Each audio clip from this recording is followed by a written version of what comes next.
l'al·lèrgia.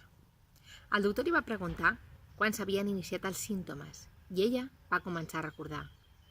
Tot just feia un mes havia començat la feina nova i per aquells dies s'havia donat lloc al degoteig imparable del nas. Ho recordava perfectament perquè cada dia, en acabar el torn del matí, es passava pel súper i es comprava un paquet de paquets de mocadors de paper que mai no arribaven al dia següent. «Tens estornuts?», va tornar a preguntar el metge. Aquests havien començat més tard, potser feia uns 15 dies, i eren uns estornuts estranys. Sempre en grups de 4 i 4 vegades, és a dir, 16 estornuts seguits en un període de 2 minuts exactes. L'avantatge era que, com ja sabia el temps que durava, podia evitar els efectes secundaris, com algun accident. En el primer esternut, parava el cotxe i posava els 4 llums.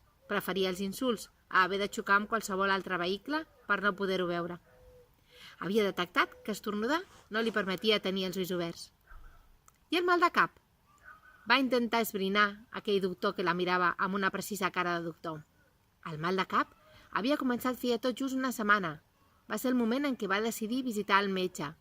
Era un dolor de cap que començava pels ulls i que sempre li sobrevenia en el moment d'escriure la contrasenya a l'ordinador de la feina. Ja havia provat de fer un canvi de contrasenya, com ara li recomanava el metge, però no havia donat resultat.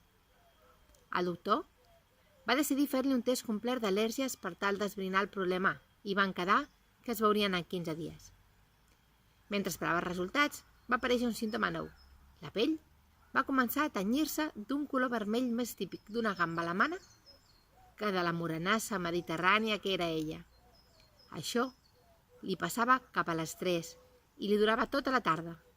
Estranyament, al despertar-se al matí, el símptoma havia desaparegut i tornava a tenir el seu color de pell natural.